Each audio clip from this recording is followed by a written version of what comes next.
Rapicay, gracias por venir. Gracias a ustedes. No sé si escuchó algo de lo que dijo Plaini, de lo que dijo Critz. A ver, poniéndome un poco en defensor de... No como defensor, pero digo, a ver, se instrumentó el control cambiario.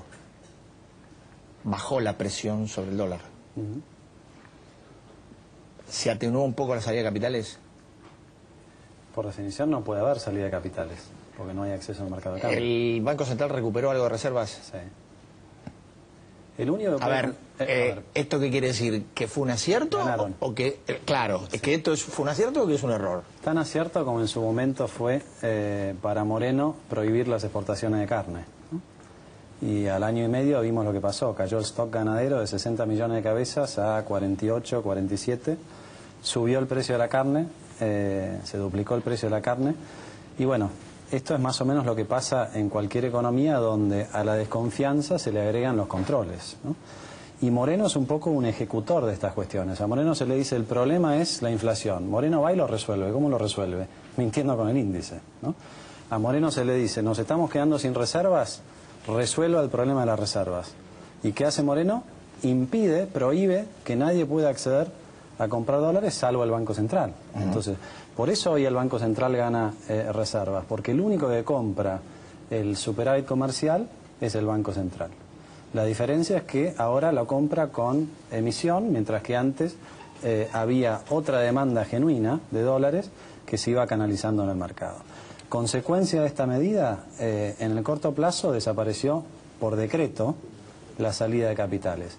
El mediano plazo no solamente separa la salida de capitales, sino que también separa la compra genuina de dólares para importación. Caen las importaciones, caen también las exportaciones, porque buena parte de los productos exportados tienen insumos importados, ¿no? Y se desacelera la actividad económica, ¿no? Ahora, cuando uno observa digamos, el desarrollo que usted hace, lo que uno se pregunta es, bueno, ¿hasta cuándo se pueden estirar este tipo de medidas? Porque decimos, bueno, ahora no hay salida o no hay presión sobre el dólar porque hay un férreo control, pero también hay, y esto es lo que yo le quería preguntar, ¿qué pasa con el mercado paralelo?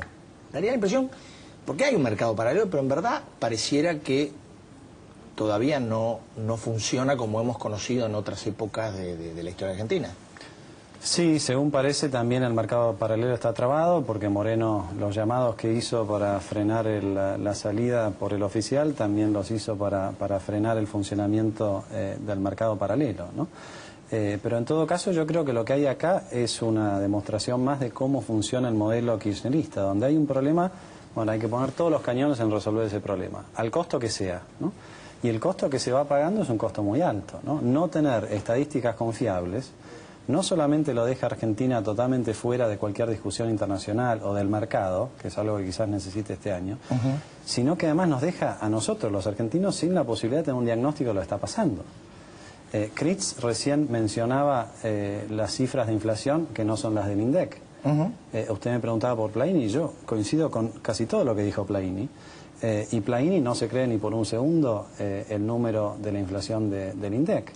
Ahora, si uno se cree el número de la inflación del INDEC, tiene la distorsión que decía Plaini. Resulta que el impuesto a las ganancias es cada vez más regresivo. ¿Por qué? Porque va cobrando impuesto al asalariado que solamente ve que su salario sube con la inflación, ¿no? Como no se modifica ni el mínimo imponible ni los tramos, entonces estas son las cosas que hay que cambiar. Por supuesto que hay que tener una reforma tributaria que sea mucho más progresiva, por supuesto que hay que tener un programa de desarrollo, hay que universalizar en serio la asignación por hijo, esto lo podríamos hacer por ley, ¿no? Fíjese, Eduardo, que se junta la comisión bicameral de decreto de necesidad de urgencia y que es el primer decreto que trata. El decreto que le permite a la Presidenta ajustar los salarios de 300.000 empleados públicos, ¿no? Esto está demostrando cuál es la urgencia que tiene el gobierno hoy, que es hacer un ajuste fiscal, ¿no? Lo vemos por el lado de los subsidios. Este es otro ejemplo. En su momento, bueno, las tarifas no pueden subir, que no suban. Muy bien, las tuvieron congeladas durante todos estos años. Y ahora, de golpe, suben 300, 400, 500%, ¿no? Entonces, estas cosas son victorias a lo pirro, ¿no? Que parece ser que funcionan durante un tiempo, pero tienen consecuencias, y esas consecuencias son muy claras. El año pasado, el 2011, cerró con un déficit fiscal de 46.000 millones de pesos. Lo repito para que lo entendamos, 46.000 millones de pesos, casi 12.000 millones de dólares, ¿no? Y ahora el gobierno quiere este año, a pesar de que la economía se está desacelerando, quiere que no haya déficit fiscal.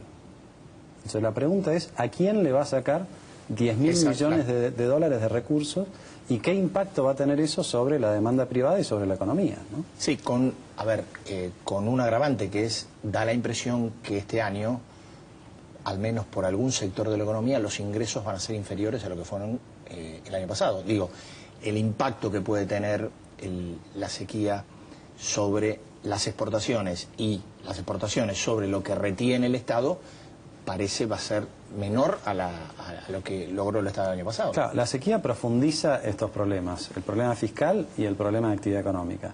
Pero el origen es anterior, digamos. Este es un gobierno que en la necesidad de salir a buscar fondos está dispuesto a hacer un ajuste fiscal, ¿no?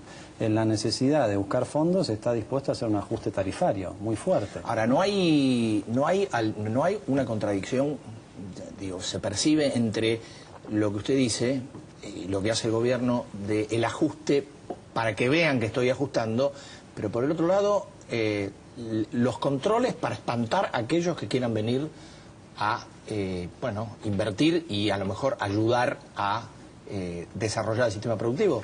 Me parece que son señales ambiguas, ¿no? No para ellos, porque ellos están siempre mirando al corto plazo. Y en el cortísimo plazo el problema a resolver es el tipo de cambio. Ahora, fíjese, Eduardo, lo que hay detrás. O sea, con todos estos controles cambiarios se frenó la salida y demás. Pero lo más grave es que se ratificó un tipo de cambio de 4 pesos con 30, con 32, que está totalmente atrasado respecto de cualquier número que uno quiera mirar de inflación, incluida el número del INDEC, ¿no? Entonces, para que no parezca y no se note que estamos mal, nos sentamos sobre el tipo de cambio.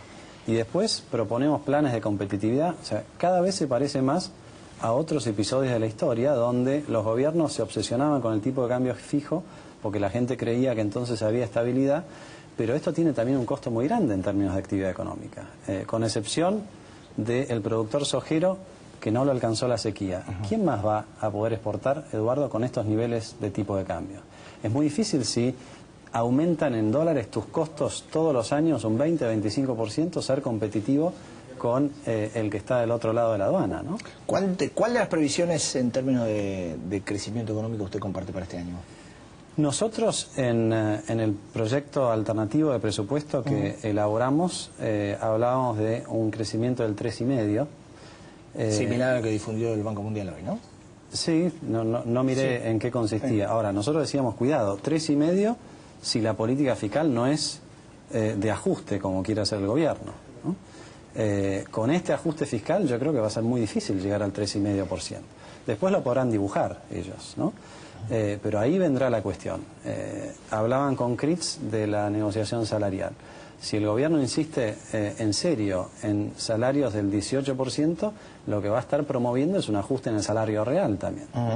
Ajuste de tarifas, ajuste fiscal, atraso cambiario, ajuste salarial, ninguna de esas cosas es buena para el crecimiento económico, ¿no? Si se da todo eso, más la sequía, yo creo que va a ser dificilísimo llegar al 3,5% y creo que vamos a estar más cerca del 0 que del 3,5%. Gracias, Pratagay. Gracias a usted, Eduardo. Julio, ahora con la política y Francisco de Narváez. Así es, estamos con